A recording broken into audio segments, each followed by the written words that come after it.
Bonjour, nous sommes le 10 décembre et dans quelques jours, nous fêterons Noël. C'est un moment privilégié au cours duquel le noyau familial se resserre pour partager et faire vivre les traditions de fin d'année. À Solidarité Kosovo, comme dans une grande famille, nous avons aussi nos coutumes et nos rites qui jalonnent ce mois de décembre. Le point d'orgue de cette période d'effervescence, c'est le convoi de Noël. À l'aube de sa 19e édition, je vous en dis un petit peu plus sur cette opération qui est fondatrice pour notre association et qui, au fil des années, est devenue une institution. Le convoi de Noël de Solidarité Kosovo, c'est le sujet du 4e épisode de notre série intitulée Regard humanitaire. À la fin de l'année 2005, quelques mois après les pogroms anti-serbes, au cours desquels 19 personnes ont été tuées, 34 églises détruites et 5000 Serbes expulsés, une poignée de jeunes Français, parmi lesquels Arnaud Gouillon et son frère Bertrand, Gaëtan, Nicolas et André, se sont lancés dans une aventure rocambolesque au volant d'une camionnette qui était remplie de vivres humanitaires, de jouets et de vêtements chauds. Ils ont parcouru un trajet depuis Grenoble jusqu'au Kosovo qui était semé d'embûches. Rien ne les a épargnés, mais rien ne les a arrêtés. Pas même les routes sinueuses, verglacées, pas même les douaniers peu coopératifs, la méconnaissance linguistique, la méconnaissance géographique. Ils ont peu dormi, et s'il le fallait, ils plantaient la tente au bord de la route. Le thermomètre affichait des températures négatives, moins 10 degrés, et le trajet s'est terminé, la pelle à la main, pour déblayer les routes sinueuses et enneigées et se frayer un chemin. 72 heures après leur départ, ils sont enfin arrivés à Mitrovica. Animés par une volonté farouche d'apporter une aide d'urgence aux familles de réfugiés. Le convoi de Noël des frères Gouillon en 2005 signe la naissance de Solidarité Kosovo. Cette opération emblématique perdure depuis 18 ans. Chaque année, elle est reconduite et elle poursuit son objectif d'origine, qui est partir à la rencontre des familles chrétiennes que les fêtes de fin d'année ont oubliées, pour partager avec elles un temps d'amitié, de solidarité et de réconfort. Ce qui a évolué en revanche depuis 2005, c'est l'aide matérielle et l'ampleur de cette aide. Le convoi de Noël, la mission de Noël a été rebaptisée justement Convoi de Noël et elle est devenue une opération logistique bien rodée qui repose sur un savoir-faire humanitaire et sur une équipe performante. On pense souvent que le convoi de Noël, ce sont les distributions humanitaires dans les enclaves. C'est également le cas, mais ça, c'est la partie émergée de l'iceberg. Le convoi de Noël, c'est un travail titanesque qui a eu lieu au cours de toute une année et qui mobilise l'équipe de Solidarité Kosovo et tous ses volontaires. Ça part du démarchage téléphonique des entreprises bienfaitrices jusqu'à la réception des dons, le tri, le reconditionnement, l'envoi de ce nouveau matériel jusqu'au Kosovo.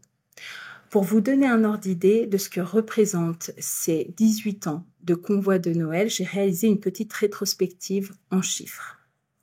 Voilà ce qu'il en ressort. Au total, cette aide matérielle est de 100 tonnes et elle représente à peu près 600 mètres cubes d'aide matérielle qui ont été convoyés par 21 utilitaires et 9 poids lourds dans plus de 104 enclaves et 26 monastères ou églises. Et nouveauté, depuis 2016, ce sont des poêles à bois, une quarantaine, et puis des troupeaux de moutons et de chèvres, une cinquantaine, qui ont été distribués aux familles les plus pauvres. Ces chiffres, ils sont intéressants dans la mesure où ils permettent d'entrevoir le nombre de familles qui ont été aidées grâce à ce convoi de Noël. Imaginez le sourire des enfants recevant un cadeau. Parfois et souvent, c'est le seul de l'année qu'ils reçoivent. Imaginez la joie des parents lorsqu'ils voient leurs enfants recevoir ces cadeaux. Imaginez toutes ces personnes vulnérables qui comptent sur nous pour poursuivre cette chaîne de solidarité dans laquelle chaque maillon compte. Ce que j'aimerais souligner, c'est le fait que le convoi de Noël est toujours d'actualité, 18 ans après sa première édition. Et ça s'explique par le fait que les Serbes du Kosovo sont toujours en sursis. Pire encore, leur situation n'a cessé de se détériorer. Et nous en sommes nous-mêmes les témoins, d'année en année, de Noël en Noël. Les Serbes du Kosovo vivent de plus en plus mal et le Kosovo s'épure un peu plus chaque année. Les Serbes, majoritaires pendant des siècles sur ces terres, ne représentent aujourd'hui plus que 6%. Ils sont condamnés à vivre en autarcie, dans un dénuement total et dans une détresse humanitaire. Et ce qui peut paraître assez paradoxal, c'est que toutes ces difficultés ont renforcé leur foi. Je dois dire que les Serbes du Kosovo célèbrent Noël avec une ferveur impressionnante. Ils sont très attachés à toutes les traditions ancestrales qui y sont liées. Par exemple, le jour de Noël, qui est le 7 janvier, puisque les Serbes suivent l'ancien calendrier julien, eh bien, tous sont réveillés à 5 heures du matin, parents comme enfants, et ils se rendent à la messe de Noël qui dure 4 heures. Une autre tradition à laquelle les Serbes du Kosovo sont particulièrement attachés, elle a lieu la veille de Noël, et c'est lorsque les croyants se rendent en forêt pour réciter une prière et pour couper des branches de chêne avec lesquelles ils composent un bûcher qu'ils allumeront le lendemain sur le parvis de l'église. Chaque famille repartira dans son foyer avec des petites branches qui sont bénies de ce chêne et qui préserveront la famille et porteront bonheur.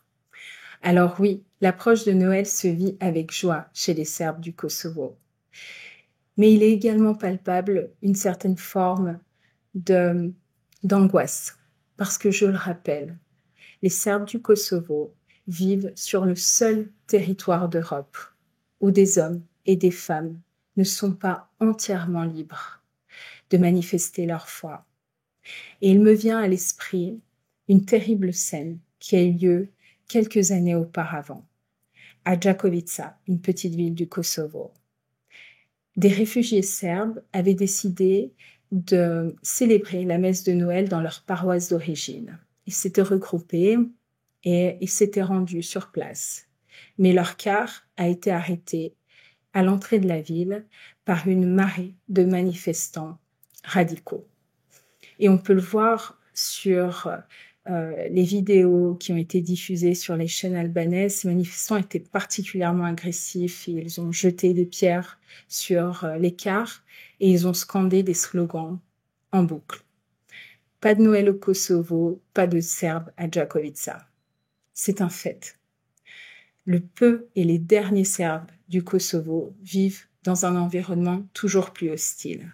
C'est pourquoi Solidarité Kosovo souhaite et continuer à être présent à leur côté au cours de cette période. Et c'est pourquoi, le 26 décembre prochain, le 19e convoi de Noël prendra forme avec à sa barre une dizaine de volontaires français qui seront les ambassadeurs de notre association. Ils seront les porte-paroles de tous les donateurs de Solidarité Kosovo qui, tout au long de l'année, nous ont envoyé des messages de soutien en faveur des Serbes du Kosovo. Dans chacun des monastères où ils déposeront de l'aide humanitaire, ils allumeront un cierge. Ce cierge, il incarnera la prière de nos donateurs. Il incarnera aussi l'amitié franco-serbe, qui est le moteur de notre association et qui nous permet de réaliser de belles aventures collectives comme le convoi de Noël. Alors ça y est, le compte à rebours est lancé et il est venu le moment d'effectuer un don pour nous aider à boucler le budget de Solidarité Kosovo. Je vous rappelle que tous les dons que nous recevons sont déductibles. C'est-à-dire que si vous effectuez un don de 75 €, par exemple, il ne vous en coûtera en réalité que 25,50 € après déduction fiscale.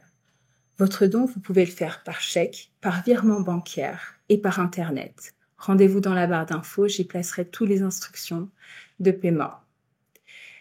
Rejoignez-nous sur les réseaux sociaux, vous pourrez suivre en temps réel le convoi de Noël. Et puis, je ne ferai pas de nouvelles vidéos d'ici le 25 décembre, alors je souhaite vous souhaiter de très belles fêtes de Noël, à vous ainsi qu'à vos proches. Qu'elle soit l'occasion de vous réunir et de vous ressourcer.